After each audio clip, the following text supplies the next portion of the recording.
नमस्कार साथियों, स्वागत है आप सभी का एक बार फिर से गुरुकुल ऑनलाइन क्लासेस के इस मंच पर। मैं पवन सिंह आप सभी का एक बार फिर से हार्दिक स्वागत और अभिनंदन करता हूं।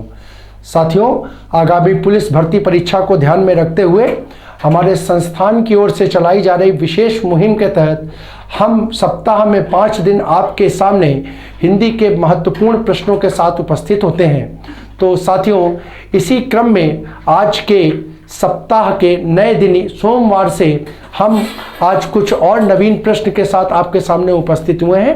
तो आइए आज के बेहतरीन प्रश्नों के साथ आज के इस अंक को प्रारंभ करते हैं और अपने संवाद का जो कार्यक्रम है उसको आगे बढ़ाते हैं। तो आइए साथियों, देखते हैं अपनी आज की चर्चा का पहला प्रश्न। साथियों, यहाँ पर मैं आप लोगों से एक निवेदन और करना चाहूँगा। सत्र को प्रारंभ करने से पहले बता दूँ कि आप लोग जब इस वीडियो को देखते हैं तो ऐसा कई बार मतलब होता होगा कि आप लोग पूरे वीडियो को नहीं देख पाते हैं, ठीक है। तो प्रयास ये कीजिए कि मैंने जो अपने वीडियो पुराने थे वो 1-1 घंटे के थे, तो मुझे खुद भी ऐसा महसूस हुआ कि ऑनलाइन पे जो ज़्यादातर बच्चे हैं वो ज़्यादा देर तक नहीं बैठ पाते। तो हम खुद ही क्वेश्चंस को कम करके और टाइम ड्यूरेशन को आधे घंटे का लेकर के आए। हम प्रयास ये करते हैं कि हमारा वीडियो जो है वो आधा घंटा या 40 मिनट 35 मिनट 40 मिनट के आसपास कंप्लीट हो जाए। तो साथियों, एक आपके लिए थोड़ा सा हम आपसे एक तरीके से कहिए या तो निवेदन करेंगे, आपके लिए एक सुझाव देंगे कि कम से कम आधे घंटे को तो आप बैठने की आदत अपनी डालिए। किसी भी चीज़ को अगर आप पढ़ते हैं, आप आधे घंटे नहीं बैठ सकते तो इसका मतलब फिर आपका मन जो है वो एकाग्र नहीं है, और अगर एकाग्रता नहीं है तो फिर पढ़ाई जो है वो क्या कहते हैं, उसको हम कह सकते हैं कि फिर वो सिर्फ औपचारिकता मात्र ही रह जाता है। तो कम से कम जब हम खुद ही प्रयास किए हैं तो आप जब आधे घंटे बैठेंगे तब आपका कहीं जा कर के कुछ समय बाद आपका जो ये सीमा है एकाग्रता का, जो आपका ध्यान का जो पढ़ने का जो ढंग है वो धीरे से 1 घंटा फिर 1.5 घंटा फिर 2 घंटा होगा। और मैं मानता भी हूँ कि 2-2.5 घंटे के बाद लगातार पढ़ पाना संभव नहीं होता है, लेकिन बच्चों आधे घंटे के बाद उठ जाना, ठीक है, ये उचित नहीं है। तो कम से कम आधे घंटे आप प्रयास कीजिए, फिर धीरे धीरे बढ़ते। अब आप लोग 10-15 मिनट में अगर वीडियो देख करके 10 मिनट में उठ गए तो फिर पढ़ाई का कोई मतलब नहीं रह जाता। तो एक बस आपसे निवेदन करेंगे कि कम से कम प्रयास कीजिए कि आधे घंटे तो वीडियो को कम से कम, या हम सिर्फ पढ़ने वीडियो के संदर्भ में नहीं कह रहे, आप पढ़ने भी बैठते हैं तो कम से कम आधे 1 घंटा पढ़िए। उसके बाद 5 मिनट 10 मिनट 15 मिनट का जो ब्रेक लेते बने वो लीजिए, और इस तरीके से आप पढ़ाई को अपनी जारी कीजिए, चालू रखिए, ठीक है। तो चलिए आज की चर्चा को प्रारंभ करते हैं। देखते हैं हम लोग अपना पहला प्रश्न, कौन सा कथन सही नहीं है। प्रश्न हमारा है, अब हम लोग जब देखेंगे तब हमें यहाँ पर पता चलेगा किन किन चीजों से संबंधित बात हो रही है। अब देखिए पहला यहाँ पे वाक्य है, प्रेरणार्थक क्रियाएं सदैव सकर्मक ही होती हैं, पहला वाक्य। दूसरा कह रहा है भाववाच्य केवल अकर्मक क्रियाओं में ही होता है। तीसरा कह रहा है कर्मवाच्य अकर्मक और सकर्मक दोनों क्रियाओं में होता है। और डी, कर्तवाच्य भी अकर्मक और सकर्मक दोनों क्रियाओं में होता है। अब देखिए साथियों, बहुत महत्वपूर्ण प्रश्न है आपके सामने, यहां पर हम आपके सामने लेकर के उपस्थित हुए हैं। इस प्रकार के अगर परीक्षा में क्वेश्चन आते हैं, आप विश्वास मानिए, अगर इस प्रकार के परीक्षा में क्वेश्चन आ गए तो समझ लीजिए कि कम से कम 80-90% बच्चा तो ऐसे ही छट जाएगा, क्योंकि आधे से ज्यादा चीज उनके ऊपर से निकल जाएगी। क्योंकि यहां पर ये क्वेश्चन डायरेक्ट ना पूछ करके पूछा गया है लॉजिक पे बेस्ड, लॉजिक पे बेस है, कोई पॉइंट नहीं चाहिए। अगर आपको लॉजिक पता है तो ही आप ऐसे प्रश्नों का उत्तर दे सकते हैं। देखिए अब हम बताते हैं क्या, प्रेरणार्थक क्रिया सदैव सकर्मक होती है। साथियों, मैंने परिभाषा जब आपको पढ़ाई है तो क्रिया में मैंने बताया है कि प्रेरणार्थक क्रिया जो होता है, प्रेरणार्थक क्रियाओं में जो क्रियाओं का प्रयोग होता है वो सदैव कैसी होती है, सकर्मक होती है। यानी साथियों ये वाक्य जो है वो सही है। आपसे पूछ क्या रहा है, आपसे गलत पूछ रहा है, आपसे गलत पूछ रहा है, ठीक है साथियों। इसी प्रकार से देखिए भाववाच्य केवल अकर्मक क्रियाओं में ही होता है। साथियों ये पॉइंट भी मैंने आपको सीधे सीधे बिंदु के रूप में लिखवाया था, ठीक है, ठीक है। अकर या यहां पर मैं एक बार फिर से आपको एक्सप्लेन कर देता हूं। जैसे मैंने बताया वाच्य कितने होते हैं, तो साथियों मैंने बताया था वाच्य 3 प्रकार के होते हैं। वाच्य कितने प्रकार के होते हैं, 3 प्रकार के होते हैं। यहां से मैं हटा करके जरा यहां पे एक्सप्लेन कर दे रहा हूं, ठीक है।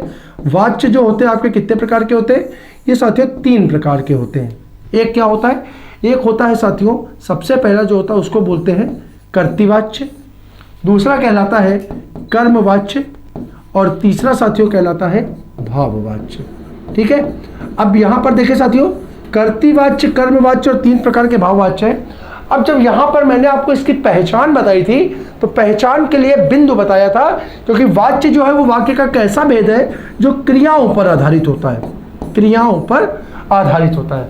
और वहां पर मैंने बिंदु के रूप में बताया था सबसे महत्वपूर्ण चीज कि कर्तवाच्य में जो क्रिया होगी साथियों, कर्तवाच्य में जो क्रिया का पद होगा वो कैसा हो सकता है। तो मैंने कहा था साथियों यहां पर सकर्मक, सकर्मक और अकर्मक दोनों क्रियाओं का प्रयोग हो सकता है, सकर्मक और अकर्मक दोनों क्रियाओं का प्रयोग हो सकता है। ठीक है, यानी कर्तवाच्य में प्रयुक्त क्रिया अकर्मक और सकर्मक दोनों होगी। कर्मवाच्य की जब चर्चा की थी तो मैंने बताया था कर्मवाच्य का मतलब होता है जहां क्रिया का परिवर्तन किसके अनुसार हो, क्रिया का परिवर्तन जो हो वो कर्म के अनुसार हो। और यदि अगर यहां पर क्रिया का परिवर्तन जो है कर्म के अनुसार होगा तो साथियों यहां ध्यान रखिएगा कि यहां पर प्रयुक्त क्रिया का जो पद होगा, यहां पर प्रयुक्त क्रिया का जो पद होगा वो अगर कर्म है तो ऐसी क्रिया क्या कहलाती है, सकर्मक कहलाती है। यानी एक चीज आपके सामने बहुत स्पष्ट हो गई कि कर्मवाच्य के पद में प्रयुक्त क्रिया कैसी होगी, सकर्मक होगी, यानी यहां पर अकर्मक क्रिया का पद नहीं होगा। और साथियों अगर भाववाच्य की बात करें तो साथियों ध्यान रखिएगा भाववाच्य में जो क्रिया का पद होगा वो कैसा होगा, वो सदैव अकर्मक होगी। भाववाच्य की क्रिया कैसी होगी, सदैव अकर्मक की क्रिया होगी, यानी यहां पर सकर्मक का प्रयोग नहीं होगा।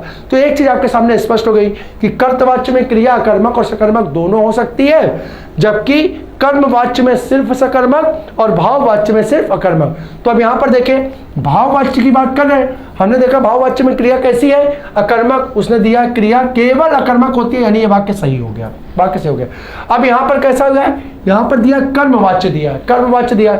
अब कर्मवाच्य में हमने बताया कर्मवाच्य में क्रिया कैसी बेटा, सिर्फ सकर्मक, और यहां पर कैसा दिया है, अकर्मक और सकर्मक। अकर्मक और सकर्मक दे दिया तो यानी साथी पद कैसा हो जाएगा, ये पद गलत हो जाएगा, यही हमारा आंसर होगा। लेकिन हम अपने चौथे विकल्प को भी देखते हैं अपने उत्तर की पुष्टि के लिए। तो यहाँ पर देखिए क्या दिया है, कर्तवाच्य भी अकर्मक और सकर्मक दोनों क्रियाओं को, तो हमने यानी कहा कर्तवाच्य की क्रिया कर्मक और सकर्मक दोनों होती है, यानी ये पद भी सही है। यानी पहला, दूसरा और चौथा पद जो है हमारा सही हो गया। गलत कौन सा हुआ हमारा, हमारा हो गया विकल्प 3, यानी इसका आंसर हो गया विकल्प सी, विकल्प सी। ठीक है साथियों, अगले प्रश्न की ओर बढ़ते हैं। अगला प्रश्न भी साथियों हमारा कथन से संबंधित है और इसमें भी पूछ रहा है कौन सा कथन गलत है, कौन सा कथन गलत है। अब देखिए साथियों यहां पर क्या कह रहा है, यहां कह रहा है रचना की दृष्टि से वाक्य के 3 प्रमुख भेद होते हैं। अगर बात करें रचना या बनावट, तो रचना या बनावट की दृष्टि से अगर हम देखें, रचना या बनावट की दृष्टि से देखें तो यहाँ पर वाक्य कितने प्रकार के होते हैं साथियों, वाक्य 3 प्रकार के होते हैं। कौन कौन से होते हैं, तो एक होता है सरल वाक्य, एक होता है सरल वाक्य, दूसरा होता है साथियों संयुक्त वाक्य, संयुक्त वाक्य, और तीसरा साथियों होता है मिश्र वाक्य। कौन सा होता है, मिश्र वाक्य। तो यहाँ पर क्या हुआ, 3 प्रकार के होगा, यानी सरल, या इसी को हम सरल को क्या बोल सकते हैं, साधारण वाक्य भी बोल सकते हैं। क्या बोल सकते हैं, साधारण वाक्य भी बोल सकते हैं। तो ये क्या हो गया, ये पहला विकल्प हमारा सही हो गया, यानी ये नहीं होगा। ठीक है, दूसरा कह रहा वाक्य में प्रयुक्त क्रिया को उद्देश्य और कर्ता को विधेय कहते हैं। जरा ध्यान से देखिएगा साथियों, हमने बोला वाक्य की जो संरचना होती है, वाक्य की जो संरचना होती है, हमने क्या बताया कि वाक्य के 2 अंग होते हैं। वाक्य के कितने अंग की अगर चर्चा करें तो वाक्य के 2 अंग होते हैं, और वो क्या होता है साथियों, एक होता है उद्देश्य, एक होता है उद्देश्य, और दूसरा कहलाता है विधेय। दूसरा क्या कहलाता है, विधेय। ठीक है, अब जरा देखें उद्देश्य में हम प्रायः किसका प्रयोग करते हैं, तो उद्देश्य में प्रायः हम कर्ता का प्रयोग करते हैं, और विधेय में किसका प्रयोग होता है, विधेय में क्रिया का प्रयोग होता है। अब यहां पर देखिए क्या कह रहा है, यहां कह रहा है क्रिया को उद्देश्य, हम यहाँ क्रिया को बोल क्या रहे, देखिए क्रिया को बेटा बोल रहे हैं विधेय, क्रिया को क्या बोल रहे हैं, विधेय, यहाँ यानी उल्टा दे दिया, और कर्ता को क्या बोल दिया, कर्ता को बोल दिया विधेय, जबकि हम कर्ता को क्या बोल रहे हैं, कर्ता को बोल रहे हैं उद्देश्य। यानी साथियों हमारा सही गलत आंसर क्या हो गया, हमारा गलत आंसर जो हुआ वो विकल्प बी ही हुआ। विकल्प बी जो है हमारा गलत हो जाएगा। बाकी विकल्पों को अगर देख लें तो साधारण वाक्य में एक उद्देश्य और एक विधेय होता है, ये वाक्य सही है, ये वाक्य सही है, यानी आंसर नहीं होगा। और मिश्र वाक्य, मिश्र वाक्य साथियों देखिए मिश्र वाक्य जो होता है, मिश्र वाक्य जो होता है वो 2 उपवाक्यों से मिलकर के बनता है, 2 उपवाक्यों से मिलकर के बनता है, जिसमें एक क्या कहलाता है, एक कहलाता है प्रधान अथवा मुख्य उपवाक्य। क्या कहलाता है, प्रधान अथवा मुख्य उपवाक्य। और दूसरा साथियों कहलाता है, दूसरा इसमें कहलाता है आश्रित उपवाक्य। क्या कहलाता है? आश्रित उपवाक्य। आश्रित उपवाक्य। तो यहाँ पर ध्यान रखिएगा, मिश्र वाक्य जो है वो एक प्रधान उपवाक्य से और एक आश्रित उपवाक्य से मिलकर के बनता है, जो कि यहाँ दिया है एक मुख्य उपवाक्य, इसी को प्रधान बोलते हैं, और दूसरा क्या होता है? आश्रित उपवाक्य होता है। यानी ये प्रश्न भी हमारा सही है।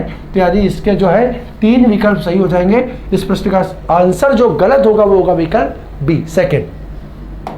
अगले प्रश्न की ओर बढ़ते हैं। अगला प्रश्न हमारा, बे उपसर्ग किस शब्द समूह में नहीं है? बे उपसर्ग किस शब्द समूह में नहीं है? विकल्प देखिए, बेरहम और बेखुदी, यहां पर देखिए बे मिल गया। इसी प्रकार से बेदम और बेईमान, विकल्प बी में यहां भी बे मिल गया।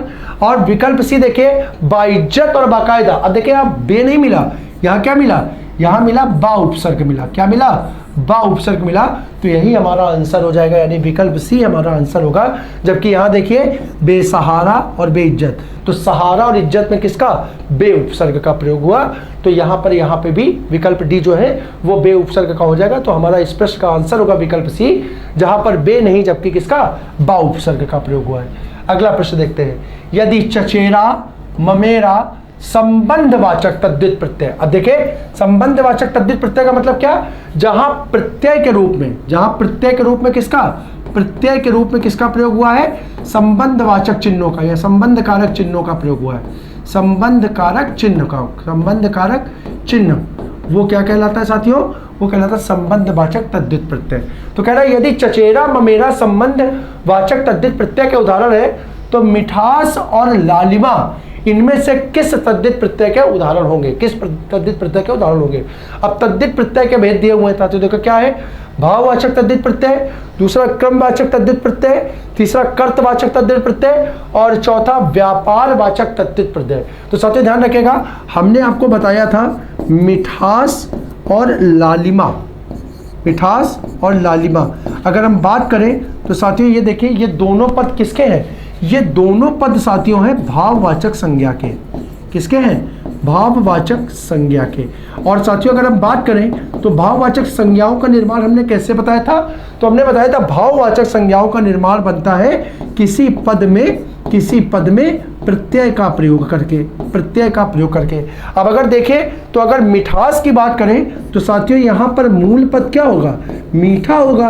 और यहाँ पर बात करें तो प्रत्यय के रूप में आस का प्रयोग हुआ होगा, आस का। और यहाँ लालिमा की अगर बात करें तो यहाँ पर साथियों मूल पद होगा लाल और प्रत्यय के रूप में यहाँ किसका प्रयोग हुआ होगा? ईमा का प्रयोग हुआ होगा। तो देखिए यहाँ पर ये दोनों, पहली बात क्या? आस और ईमा क्या बने?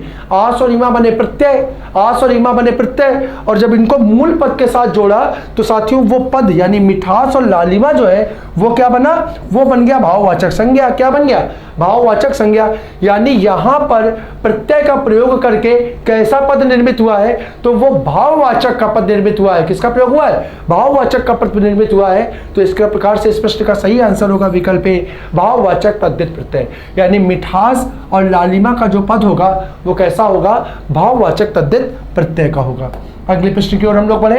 अगला प्रश्न हमारा फिर से आपको गलत कथन का चयन करना। साथियों गलत कथन वाले प्रश्न हम लेकर के आए हैं। उम्मीद करता हूं कि ये प्रश्न जो है वो परीक्षा के दृष्टिकोण से आपके लिए बहुत महत्वपूर्ण होंगे। विश्वास मानिए अगर इस प्रकार के प्रश्न आते हैं और आप थोड़ा सा सावधानी से इन प्रश्नों को सही करके ले जाते हैं, निश्चित मानिए कि सफलता हो ही नहीं सकता कि आपको ना मिले। और हम तो कहेंगे कि आप लोग सुबह भगवान को 2 मिनट भजिए, उनकी पूजा करिए, आरती धूप बत्ती जलाइए और उनसे कहिए कि भगवान ऐसे कठिन कठिन प्रश्न लाओ, ऐसे कठिन कठिन प्रश्न डालो। क्योंकि जब पेपर कठिन बनता है ना बेटा, एक बात निश्चित मान लो, पेपर जब कठिन बनता है ना तो वैसे पेपर में सिर्फ पढ़ने वाला ही बच्चा पास हो सकता है, तुक्का नहीं चलता। तुक्का कठिन पेपर में कभी नहीं चलता। मेरिट जाएगी कम, मेरिट जाएगी कम। और अगर मेरिट कम हुई तो आप इतना तो पढ़े ही हुए होगे कि कम से कम इतना स्कोर कर ले जाओ कि परीक्षा में आपका चयन हो जाए। तो हम तो हमेशा अपने ऑफलाइन के बैच में भी जो हमारे क्लास में बच्चे होते हैं, हम तो हमेशा कहते हैं बेटा हाथ जोड़ करके भगवान से हमेशा ये मनाओ कि पेपर जो हो वो कठिन आए, जिससे क्या हो, तुक्का लगाने वालों की क्या हो जाए, छुट्टी हो जाए। समझ रहे हो? तो एक बात अब यहाँ पर निकल के आते हैं, हम अपने प्रश्न को देखते हैं। अब यहाँ पर गलत कथन को देखना है। अब हम प्रश्न को देखते हैं और इसके जो हमारे वाक्य वाक्य हैं उनको पढ़ते हैं और देखते हैं क्या सही है क्या गलत है। पहला कह रहा है दो वर्णों के मेल से होने वाला विकार संधि कहलाता है। बिल्कुल 100% ठीक है। ठीक है, चलिए पहले एक बार पढ़ लेते हैं। दूसरा कह रहा है दो स्वरों के मेल से उत्पन्न विकार स्वर संधि कहलाता है। ठीक है। तीसरा, व्यंजन से स्वर अथवा व्यंजन के मेल से उत्पन्न होने वाला विकार व्यंजन संधि कहलाता है। ओके, आगे देखते हैं। विसर्ग से साथ विसर्ग के मेल से उत्पन्न विकार को विसर्ग संधि कहते हैं। चलिए आगे बढ़ते देखते हैं। अब देखिए संधि के हमने आपको बेसिक नियम बताए।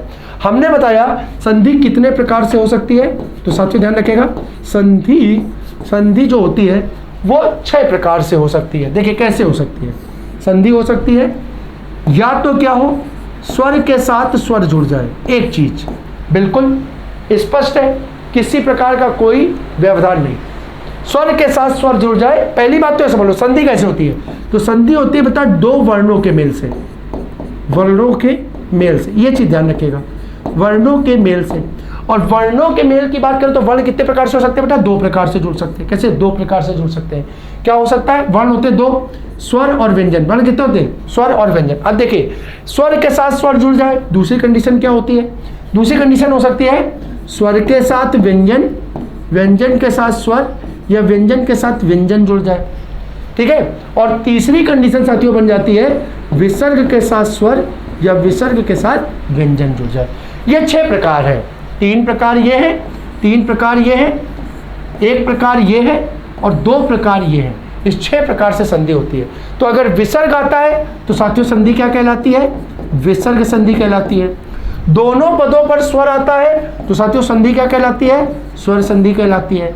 और अगर किसी भी एक पद पर कम से कम एक पद पर क्या आ जाए, कम से कम एक पद पर व्यंजन आ जाए तो संधि क्या कहलाती है, व्यंजन संधि कहलाती है। अब हम अपने नियम को देखते हैं। देखिए दो वर्णों के मेल से उत्पन्न होने वाला विकार क्या होता है, संधि होता है। ये पद सही हो गया, ये नहीं होगा आंसर। उसके बाद कह रहा है दो स्वरों के मेल से उत्पन्न होने वाला विकार स्वर संधि कहलाता है। स्वरों के मेल से उत्पन्न संधि स्वर संधि हो गई, सही है, ये नहीं होगा आंसर।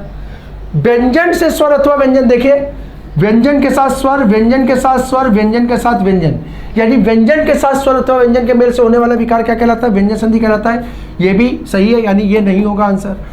विसर्ग के साथ, देखिए विसर्ग के साथ क्या विसर्ग मिल रही है, विसर्ग के साथ देखिए विसर्ग नहीं मिलती। विसर्ग के साथ क्या मिलता है, स्वर अथवा व्यंजन मिलता है। विसर्ग के साथ स्वर अथवा व्यंजन मिलता है, यानी यहाँ पर गलत विकल्प कौन सा हो गया, डी हो गया हमारा गलत विकल्प, यही हमारा हो गया आंसर, डी इस प्रश्न का आंसर हो जाएगा। अगले प्रश्न को देखते हैं। अगला प्रश्न है तुलसी कृत में कौन सा समास है। विकल्प ए कर्मधारय समास, बी द्वंद्व समास, सी द्विगु समास, डी तत्पुरुष समास। तो ध्यान रखिएगा साथियों, इस प्रश्न का आंसर होगा विकल्प डी तत्पुरुष समास। और अगर हम तत्पुरुष की भी बात करें तो देखिए यहाँ पर तत्पुरुष समास का कौन सा भेद होगा, तो तत्पुरुष समास में यहाँ होगा करण कारक तत्पुरुष। कौन सा, करण कारक तत्पुरुष समास। ठीक है, अगले क्वेश्चन की ओर बढ़े। अगला क्वेश्चन है हमारा, निम्नांकित में से कौन सा शब्द स्त्रीलिंग का नहीं है। स्त्रीलिंग का नहीं है यानी पूछ रहा है कौन सा शब्द पुल्लिंग का है, कौन सा शब्द पुल्लिंग का है। विकल्प ए सुबह, विकल्प बी दोपहर, सी सांझ और डी दिन। ठीक है, तो देखिए सुबह अगर हम बोले क्या बोलते हैं, सुबह आपने सुना होगा, बहुत चर्चित गाना है, बहुत लोग कहते हैं सुबह हो गई मामू, सुबह हो गई मामू। अब हम क्या बोलते हैं, हम ये नहीं बोलते सुबह हो गया, नहीं बोलते, क्या बोलते हैं सुबह हो गई। अगर पद के अंत में क्या हुआ, ई आए, पद के अंत में क्या है, ई आए, तो पद कैसा हो जाता है, स्त्रीलिंग का हो गया, यानी ये नहीं होगा। इसी प्रकार देखिए हम क्या बोलते हैं, दोपहर हो गया कि दोपहर हो गई, हम लोग बोलते हैं दोपहर हो गई, यानी ये भी नहीं होगा। इसी प्रकार सांझ ढला कि सांझ ढली, तो हम बोलते हैं सांझ ढली, ये भी नहीं होगा। और आखिरी क्वेश्चन अगर हम देखें दिन, तो हम क्या बोलते हैं, दिन निकली कि दिन निकला, दिन चढ़ा कि दिन चढ़ी, तो हम क्या बोलते हैं, दिन चढ़ गया, दिन चढ़ गया। ठीक है, ठीक है, तो यहाँ पर क्या हुआ, यहाँ पर ई का प्रयोग ना होकर के किसका प्रयोग हुआ, आ का प्रयोग हुआ। और आ का प्रयोग अगर क्रिया में हो जाए तो साथियों पद किसका हो जाता है, पुल्लिंग का हो जाता है, यानी इस प्रश्न का आंसर हो जाएगा हमारे विकल्प डी। विकल्प डी हमारे इस प्रश्न का आंसर होगा, पुल्लिंग का होगा, बाकी के तीनों पद स्त्रीलिंग के हो जाएंगे। अगला प्रश्न देखिए, इनमें विलोम शब्द युग्म नहीं है। विलोम शब्द युग्म नहीं है, विलोम शब्द युग्म का मतलब नहीं है का मतलब कौन सा ऐसा युग्म है जिसमें उचित विलोम का युग्म प्रयोग नहीं किया गया। तो विकल्प देखते हैं। विकल्प ए स्थावर का जंगम, बी मूक का वाचाल, सी व्यष्टि का समष्टि और डी हार का परिहार। इतिहास का परिहास। तो देखिए इस प्रश्न का आंसर होगा विकल्प डी। इस प्रश्न का आंसर होगा साथियों विकल्प डी। डी का मतलब क्या हुआ, हार का परिहास नहीं होगा, बल्कि हार का साथियों क्या होगा, हार का जीत होगा। क्या होगा, हार का जीत होगा। बाकी के तीनों हमारे सही है, यानी ये तीनों विलोम युग्म है। ठीक है, अगला प्रश्न देखिए।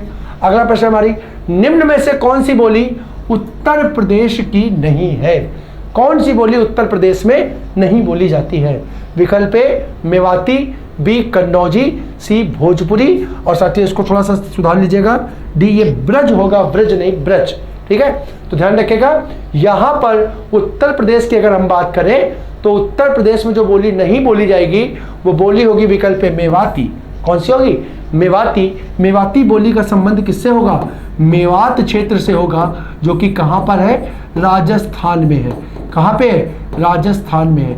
यानी ये जो मेवाती बोली होगी इसका प्रयोग हम लोग किस में करेंगे, इसका प्रयोग हम लोग राजस्थानी हिंदी में करेंगे। किस में करेंगे, राजस्थानी हिंदी में करेंगे। अच्छा, अब आगे देखिए, अगर हम चर्चा करें तो कन्नौजी तो बिल्कुल सही है भाई, कन्नौज उत्तर प्रदेश का क्षेत्र है, और कन्नौज से लगे हुए जो जिले होंगे उसके आसपास की जो बोली होगी वो क्या कहलाएगी, कन्नौजी कहलाएगी। तो ये उत्तर प्रदेश की हो गई।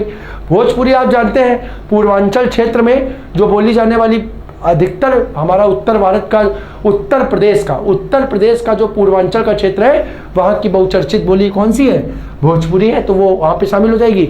और पश्चिमी उत्तर प्रदेश की अगर हम बात करें तो वहाँ पर जहाँ पर हमारा मथुरा, आगरा, ठीक है, वृंदावन, ये क्षेत्र जो होता है इसको हम ब्रज क्षेत्र के नाम से जो जानते हैं, और यहाँ पर बोली जाने वाली बोली क्या हो जाएगी, ब्रज हो जाएगी। तो ये तीनों ही बोलियां उत्तर प्रदेश क्षेत्र की होंगी, जबकि मेवाती का संबंध राजस्थान से होगा। यानी इस प्रश्न का आंसर हो गया विकल्प ए।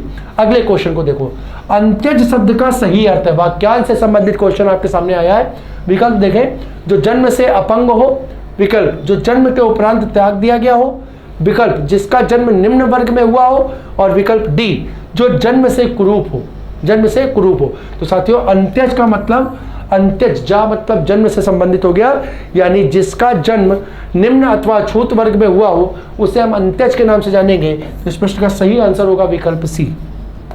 अगला प्रश्न देखिए, आदिकाल में पहेलियां लिखने वाले कवि कौन हैं। पहेलियां लिखने वाले कवि कौन है। विकल्प ए जगनिक, बी खुसरो, सी सरहपा, और डी गोरखनाथ। तो साथियों साहित्य के दृष्टिकोण से प्रश्न बहुत महत्वपूर्ण हो जाता है। याद रखिएगा, पहेलियां लिखने का श्रेय जो जाता है, पहेलियां लिखने का श्रेय जो जाता है वो जाता है अमीर खुसरो को, अमीर खुसरो को। ठीक है, अमीर खुसरो। साथियों देखिए, एक जैसे हम बोल सकते हैं ना, हम लोग एक शब्द बोलते हैं अपनी सामान्य बोलचाल की भाषा में, मल्टी टैलेंटेड, जिसको हम लोग बोलते हैं बहुआयामी प्रतिभा का धनी, बहुआयामी।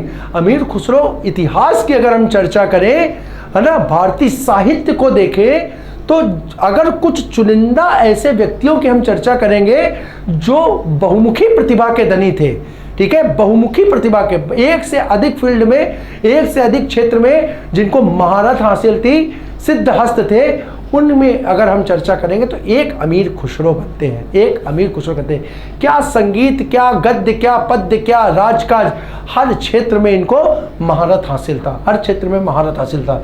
अब जरा हम बात करें तो अमीर खुसरो जो है, अमीर खुसरो जो है साथियों, इनको एक भारत में या साहित्य में एक उपाधि दी गई है, बहुत पूछा जाता है।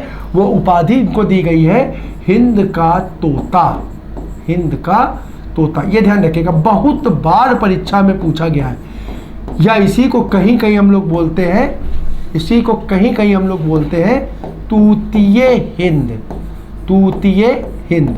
यानी तूतीय हिंद या हिंद की उपाधि हिंदी साहित्य में जिस व्यक्ति को दी गई है उस व्यक्ति का नाम है अमीर खुसरो, अमीर खुसरो। साथियों बहुत बहुत महत्वपूर्ण व्यक्ति है हिंदी साहित्य के दृष्टिकोण से। इसने क्या क्या नहीं किया, इन्होंने पहेलियां बनाई, इन्होंने दो शकुने बनाए, इन्होंने सितार का आविष्कार किया, इन्होंने तबले का आविष्कार किया, ठीक है, इन्होंने संगीत के क्षेत्र की अगर चर्चा करें तो मुर्कियों की इन्होंने खोज की, मुर्कियों का प्रथम बार प्रयोग किया। ऐसा महान व्यक्ति था ये अमीर खुसरो। ठीक है, अमीर खुसरो। तो याद रखिएगा, पहेलियां लिखने के साथ हमने आपको क्या बताया, यहाँ पर एक शब्द और याद रख लेगा, पेपर में आ सकता है, दो शकुने अथवा मुर्कियां। दो शकुने अथवा मुर्कियां, इनका भी सबसे पहले प्रयोग करने वाले व्यक्ति कौन थे? अमीर खुसरो थे। कौन थे? अमीर खुसरो थे। ठीक है, तो इस प्रकार से इस प्रश्न का आंसर हमारा हो गया अमीर खुसरो। अगले प्रश्न की ओर बढ़े। अगला प्रश्न देखिए साथियों, हमारा क्या है? अगला प्रश्न है, दिए गए विकल्पों में से किल्विश का समानार्थी पद चुनना। यानी किल्विश किसका समानार्थी है? विकल्प ए विषैला, बी पाप, सी भयंकर और डी महाविष।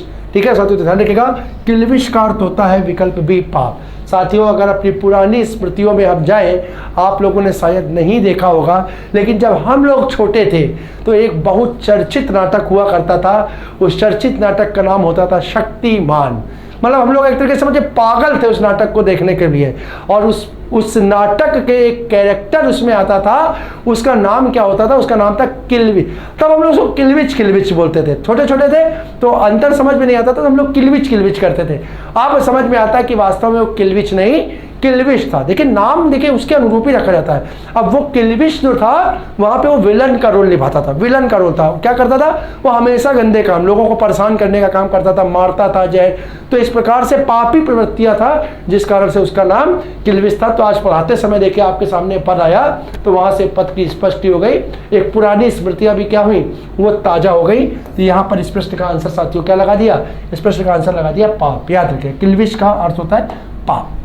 ठीक है, यहाँ पे क्या पूछा गया? समानार्थी, समानार्थी शब्द चुनना था ना? हाँ ठीक, किल्विश का पाप। अगला देखिए, अगला प्रश्न कह रहा है, स्वर्ण शब्द है। स्वर्ण शब्द है कैसा है? विकल्प ए तत्सम, बी तद्भव, सी देशज और डी विदेशी। तो हमने बता रखा है, कहीं पर भी क्या, अगर संयुक्त वर्ण का प्रयोग होता है या स्वर रहित व्यंजन ध्वनि का प्रयोग होता है, अधिकांश ऐसी, सब नहीं, अधिकांश ऐसी ध्वनियां किसमें आती हैं? तत्सम के अंतर्गत आती है। तो यहाँ पर ये ध्वनि कैसी हो जाएगी? तत्सम हो जाएगी। कैसे हो जाएगी? तत्सम हो जाएगी। आंसर हो जाएगा विकल्प ए। अगले प्रश्न की ओर बढ़े। अंडे सेना। अंडे सेना मुहावरे का अर्थ क्या होता है? तो विकल्प ए देखिए, मुर्गी का चूजों के ऊपर बैठना। विकल्प बी, स्वावलंबी होना। सी, स्वार्थ सिद्ध करना। और डी, घर में बेकार बैठा। तो अक्सर क्या होता है, हम लोग घर में भी अपने देखते हैं, कभी कभी हमसे हमारे माता पिता किसिया करके क्या कहते हैं, कहाँ घर में बैठे का अंडे सह रहे हो। घर में बैठे बैठे अंडे सहने का मतलब क्या होता है? घर में बैठ करके खराब समय व्यतीत करना, बेकार समय पास करना, बेकार घर में बैठे रहना। तो इसका आंसर क्या होगा? अंडे सेना का अर्थ हो जाएगा विकल्प डी, घर में बेकार बैठना। अगले प्रश्न की ओर बढ़ते हैं। अगला प्रश्न हमारा, ओछे के प्रीत बालू की भीति का भाव है। ओछे की प्रीत बालू की भीति का भाव है। विकल्प ए, बालू की दीवार कमजोर होती है। विकल्प बी, ओछे लोग बालू की दीवार बनाकर रहते हैं। विकल्प सी, बालू की दीवार की भांति ओछे लोग का प्रेम अस्थायी होता है। और विकल्प डी, बालू ओछा पदार्थ होता है। तो याद देखिएगा, ओछे की प्रीत, ओछा मतलब व्यक्ति से संबंधित हो गया ना, ओछा मतलब व्यक्ति से संबंधित हो गया, प्रीत का मतलब हो गया प्रेम से संबंधित। तो मतलब जो ओछा मतलब होता है बुरा व्यक्ति, ओछे का मतलब क्या हो गया? बुरा व्यक्ति। तो बुरे व्यक्ति का जो व्यवहार, उसका जो प्रेम होता है, वो ये बताना चाह रहा है कैसा होता है? बालू की भीत की समान होता है। बालू की भीत का मतलब होता है जैसे बालू को मिट्टी में बांध करके रखना। आप बालू को ताकत लगा करके कभी प्रैक्टिकल कीजिएगा, ठीक है, कैसे लोकोक्ति और मुहावरे बनते हैं, इस चीज को देखिए। आप कभी धीरे से हाथ से पकड़िएगा बालू को, तो देखिएगा बालू आपके हाथ में टिकी रहेगी। और आप ताकत लगा करके मुट्ठी बंद करके उसको पकड़ने का प्रयास कीजिएगा, आप देखिएगा आप जितनी ताकत लगाएंगे बालू उतनी तेजी से आपके हाथ से क्या होगी? फिसलती चली जाएगी, यानी हाथ में रुकेगी नहीं। इसी प्रकार से क्या कहा गया है, जो ओछा व्यक्ति है, कुटिल स्वभाव का है, बुरे स्वभाव का है, उसकी प्रीति जो होती है वो सब हमेशा के लिए नहीं रहती, वो अस्थिर होती है, कुछ समय के लिए रहती है। अपना मतलब निकल जाने पर उसका आपके प्रति जो प्रेम है, जो लगाव है, वो क्या होगा? वो समाप्त हो जाएगा, क्योंकि वो व्यक्ति कैसा है? वो स्वार्थी व्यक्ति है। तो इस प्रश्न का अगर विकल्प को निकालने को देखेंगे तो बहुत आसानी से इस प्रश्न का आंसर आप विकल्प सी निकाल लेंगे कि बालू की दीवार की भांति ओछे लोगों का प्रेम जो होता है वो क्या होता है? अस्थायी होता है। अगले प्रश्न को देखते हैं। अगला प्रश्न है, संज्ञाओं के साथ आने वाली विभक्तियों को क्या कहा जाता है? यानी विभक्ति का प्रयोग देखिए, हमने साथियों बताया था विभक्ति का प्रयोग जो होता है वो किन पदों के साथ होता है? वो संज्ञा और सर्वनाम पदों के साथ होता है। ये पहली चीज आपके मन मस्तिष्क में एकदम क्लियर होनी चाहिए कि विभक्तियां जो होती है इनका प्रयोग संज्ञा और सर्वनाम पदों के साथ होता है। अब महत्वपूर्ण क्या है कैसे होता है, कैसे होता है। तो ध्यान रखिएगा, संज्ञा के साथ विभक्ति का प्रयोग जो होता है, विभक्ति का प्रयोग जो होता है वो वो अलग, मतलब जुड़ करके नहीं होता, अलग, ठीक है, अलग होकर के प्रयोग होता है, ठीक है। और सर्वनाम पदों के साथ जो विभक्तियां होती हैं, सर्वनाम पदों के साथ जो विभक्ति होती है वो कैसे प्रयोग होती है, जुड़कर प्रयोग होती है। एग्जाम्पल के माध्यम से, जैसे हम एग्जाम्पल, जैसे हमने बोला आपकी एक संबंध कारक की हमने विभक्ति ले ली, का की, ये संबंध कारक की विभक्ति आप सभी को पता है, का की के, रारी रे, नानी ने, आप सभी जानते हैं संबंध कारक की विभक्ति है। अब संज्ञा पद की अगर हम बात करें तो संज्ञा पद का मतलब क्या होता है, कोई नाम हो गया, अब हमने नाम ले लिया राम। अब राम के साथ अगर देखिए आप इस विभक्ति का प्रयोग करोगे तो राम के साथ बताइए ये का विभक्ति जो है वो जुड़ करके प्रयोग हुई कि राम के साथ अलग होकर के। तो देखिए इसके साथ ये जुड़ी नहीं, इसके साथ ये जुड़ी नहीं, ठीक है। लेकिन अगर वहां पे हम कोई सर्वनाम का पद ले, जैसे वह देखें तो वह का पद होगा उस, वह का पद क्या बनेगा, उस। और उसके साथ अगर हम देखें तो आप देखिए क्या इसको हम इस प्रकार से लिखते हैं, इसको हम इस प्रकार से नहीं लिखते, इसको हम कैसे लिखते हैं, इसको हम इस प्रकार से जोड़ करके लिखते हैं। तो ये हम बताना चाह रहे हैं आपको, देखिए यानी संज्ञा पदों के साथ विभक्ति स्वतंत्र रूप से हट करके प्रयोग होती है, जबकि सर्वनाम पदों के साथ उसका प्रयोग कैसे होता है, जुड़ करके होता है। तो जब जुड़ करके होता है साथियों तो इसको हम लोग क्या बोलते हैं, इसको हम लोग बोलते हैं संश्लिष्ट। क्या बोलते हैं, इसको हम बोलते हैं संश्लिष्ट रूप से। और जब अलग होकर के होता है तो साथियों इसको हम बोलते हैं विश्लिष्ट। क्या बोलते हैं, विश्लिष्ट रूप से, विश्लिष्ट रूप। अब यहाँ पर क्या पूछा है, संज्ञा पदों के साथ, संज्ञा पदों के साथ पूछा है, तो संज्ञा पदों के साथ विभक्ति देखे कैसी है, विश्लिष्ट रूप में है। तो आंसर आपका हो जाएगा विकल्प बी, विकल्प बी। यहाँ पर ध्यान रखिएगा संश्लिष्ट और विश्लिष्ट दोनों ही हो सकते हैं साथियों, या ज्यादातर आपका संश्लिष्ट होगा। चलिए आगे क्वेश्चन देखते हैं, अगला देखते हैं, निम्न में से विशेषण शब्द कौन सा है, विशेषण शब्द कौन सा है। विकल्प ए अजय, बी अजित, सी अकर्म और डी अनुशंसा। तो साथियों ध्यान रखिएगा इसका सही आंसर होगा विकल्प बी अजित। अजित जो होगा वो विशेषण का पद हो जाएगा। अगला क्वेश्चन देखते हैं, निम्नलिखित प्रश्न में 4 विकल्पों में से उस विकल्प का चयन करें जो क्रिया के भेद वाला सही विकल्प है, क्रिया के भेद वाला सही विकल्प है। अब जरा वाक्य देखिए, वाक्य दिया है, इसमें आपको बताना है कैसी क्रिया है, कैसी क्रिया। तो वाक्य पढ़िए, वाक्य दिया है राम ने गाय को चारा खिलाया, राम ने गाय को चारा खिलाया। अब विकल्प देखते हैं, विकल्प है नाम धातु क्रिया, बी द्विकर्मक क्रिया, सी प्रेरणार्थक क्रिया और डी कृदंत क्रिया। तो जरा वाक्य को देखें तो साथियों यहाँ पर एक पद तो आपको दिख गया, यहाँ पर को का चिन्ह जो है वो किसको निरूपित करता है, कर्म को निरूपित करता है, यानी गाय में क्या हो गया, गाय पद में कर्म कारक हो गया, यानी एक कर्म हो गया। और क्रिया को अगर देखें तो क्रिया से अगर हम क्या का प्रश्न कर दें, क्रिया से हम क्या का प्रश्न कर दें तो भी हमें क्या मिलता है, कर्म का पद मिल जाता है, कर्म का पद। तो अगर हम पूछे क्या खिलाया, क्या खिलाया, तो साथियों आंसर क्या मिला, चारा खिलाया, यानी चारा का पद भी किसका हो गया साथियों, कर्म का पद हो गया। यानी यहाँ पर कितने कर्म हो गए, 2 कर्म हो गए। कितने कर्म हो गए, 2 कर्म हो गए। तो साथियों यहाँ पर क्रिया कैसी हो जाएगी, द्विकर्मक क्रिया हो जाएगी। आंसर हमारा हो जाएगा विकल्प बी। ठीक है, अगले प्रश्न की ओर बढ़ते हैं। अगला प्रश्न देखते हैं हम लोग। अगला प्रश्न भूगोल का विपरीत शब्द है, भूगोल का विपरीत शब्द है। ए इतिहास, बी अंतरिक्ष, सी ध्रुवगोल और डी खगोल। हमारे कई इतिहास हमारे कई विद्यार्थी जो है इसका आंसर जो है वो इतिहास लगा देंगे, क्योंकि उनको पढ़ाया ही जाता है इतिहास भूगोल, इतिहास भूगोल। लेकिन साथियों ध्यान रखिएगा भूगोल का जो विलोम है वो इतिहास नहीं होगा, बल्कि वो क्या होगा, खगोल होगा। भूगोल का विलोम क्या होगा, खगोल होगा। ठीक है, अगले प्रश्न की ओर बढ़ते हैं।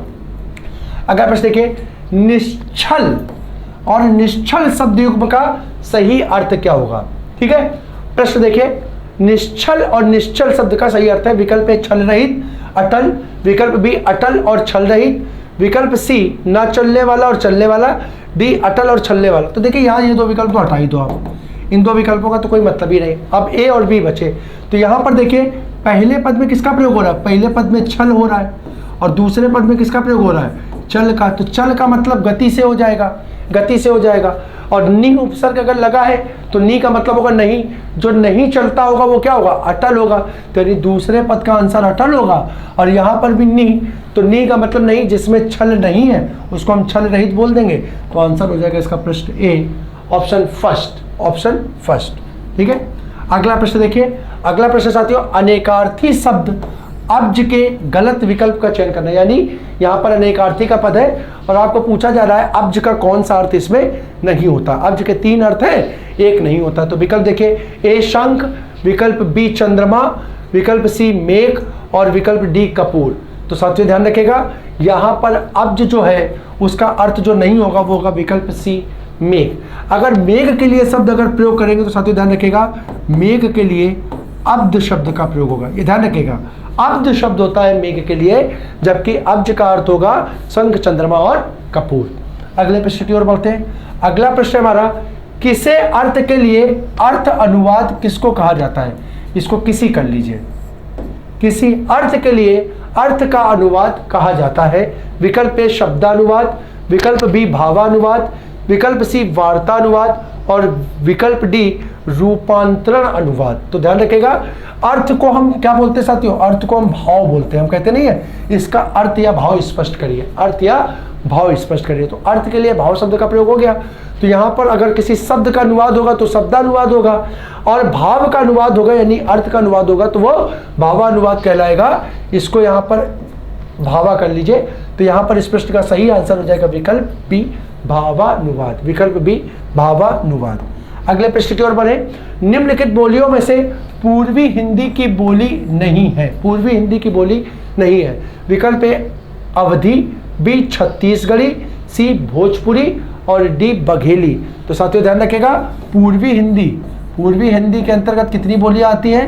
पूर्वी हिंदी के अंतर्गत साथियों 3 बोलियां आती हैं, जो कि क्या क्या होती हैं? एक होती है अवधी, दूसरी होती है बघेली और तीसरी साथियों कहलाती है छत्तीसगढ़ी। क्या कहलाती है? छत्तीसगढ़ी। अब अगर देखिए तो ये तीनों हमारी यहाँ पे अवधि नहीं होगी, छत्तीसगढ़ी नहीं होगी, बघेली नहीं होगी, तो बचा क्या? आंसर बचा भोजपुरी। यानी भोजपुरी का प्रयोग किसमें होता है? तो साथियों इसका प्रयोग होता है बिहारी हिंदी में। किसमें होता है? बिहारी हिंदी में। ठीक है, याद रखिएगा। तो इस प्रश्न का आंसर हो जाएगा विकल्प सी। अगले प्रश्न की ओर बढ़े। तो अगले काव्य प्रश्न को देखें तो ये कह रहा है महाकाव्य में होता है। महाकाव्य कोई लिखा जाता है तो उसमें क्या होता है? तो विकल्प ए जीवन का खंड काव्य, विकल्प बी जीवन का बृहत चित्रण, विकल्प सी दोहा छंद और विकल्प डी उत्साह भाव। तो साथियों ध्यान रखिएगा, महाकाव्य का मतलब क्या होता है? महा का मतलब ही देखिए बड़ा होता है। महा का मतलब ही क्या होता है? बड़ा होता है। तो यहाँ पर क्या होगा? कोई चीज़ बड़ी कब होगी? जब किसी के हम जीवन की संपूर्ण जानकारी को या उससे संबंधित जीवन के चित्रण को उसमें प्रस्तुत करेंगे। यानी बृहत का मतलब बड़ा, महा का मतलब भी बड़ा। तो इस शब्द से ही आप उठा लीजिए, इस प्रश्न का आंसर हो जाएगा विकल्प बी जीवन का बृहत चित्रण। जीवन का बृहत चित्रण। साथियों ध्यान रखिएगा, जीवन का खंड चित्रण अगर पूछेगा तो उसका आंसर बन जाएगा खंड काव्य। क्या बन जाएगा? खंड काव्य। खंड चित्रण को, खंड का मतलब होता है एक भाग को, जीवन के किसी एक घटना को लेकर के उससे संबंधित चित्रण को करना, वो कहलाता है खंड काव्य। अगले प्रश्न की ओर बढ़े और अगला प्रश्न देखें। तो अगला प्रश्न है ठीकरे की मंगनी। ठीकरे की मंगनी उपन्यास किसने लिखा है? ठीकरे की मंगनी उपन्यास किसने लिखा है? ठीक है, तो याद रखिएगा, विकल्प ए मृदुला गर्ग, बी नासिरा शर्मा, सी सुधा अरोड़ा और डी सूर्यबाला। तो साथियों बहुत इंपॉर्टेंट कृति है, याद रखिएगा। ठीकरे की मंगनी जो कृति है वो नासिरा शर्मा की है। नासिरा शर्मा की है। साथियों नासिरा शर्मा अभी पूर्व में भी बहुत चर्चित रही थी। याद रखिएगा, पूर्व में वर्ष 2019, याद रखिएगा 2019 में इन्हें व्यास सम्मान प्रदान किया गया था। क्या प्रदान किया गया था? व्यास सम्मान प्रदान किया गया था। और उनकी वो कृति जिसके लिए इन्हें क्या व्यास सम्मान दिया गया था, वो कृति थी साथियों कागज की नाव। क्या थी? कागज की नाव। ये भी आपसे पूछा जा सकता है, बहुत चर्चा में रही थी। कुछ समय पहले तक ये करंट का क्वेश्चन था, आज ये हिंदी साहित्य के रूप में आपसे पूछा जा सकता है। साथियों इनकी एक और चर्चित पुस्तक रही है, याद रखिएगा, जिसका नाम था पारिजात। कौन सी पुस्तक थी? पारिजात इनकी एक और बहुत चर्चित पुस्तक रही है। तो इस प्रकार से ठीकरे की मंगनी, पारिजात और कागज की नाव, ये 3 पुस्तकें मैंने आपको बताई जिनका संबंध किससे है, नासिरा शर्मा से है। तो साथियों, आशा करता हूं कि आज के जो प्रश्न हमने आपके सम्मुख रखे, ठीक है, एक स्तर को हमने सामान्य जो अभी तक हम चर्चा को लेकर के चल रहे थे, थोड़ा सा आगे बढ़ाने का प्रयास किया है, उत्तरोत्तर वृद्धि करने का प्रयास किया है, जिससे हम इस चीज को भी बढ़ाते रहें कि हमारे प्रश्नों में जो वैरायटी है या परीक्षा में जो प्रश्न पूछे की जो संभावना है, उसमें जो भी मैक्सिमम पॉसिबिलिटी हो सकती है वहां तक हम आपको तैयार कर सकें और उस दिशा में आगे बढ़ सकें। तो साथियों, आशा करता हूं कि आज का ये जो अंक है आप सभी के लिए लाभान्वित रहा होगा। उम्मीद करता हूं कि आप हमें अपना स्नेह और प्यार इसी प्रकार प्रदान करते रहेंगे और अधिक महत्वपूर्ण प्रश्नों के साथ, नवीन प्रश्नों के साथ, नवीन रचनाओं के साथ, नए प्रकार के साथ हम आपके सामने इसी प्रकार उपस्थित होते रहेंगे। हमारा और आपका संवाद का ये कार्यक्रम इसी प्रकार चलता रहेगा। यही इसी शब्दों के साथ हम अपनी आज की चर्चा को यहाँ पर समाप्त करते हैं। आप सभी को जय हिंद।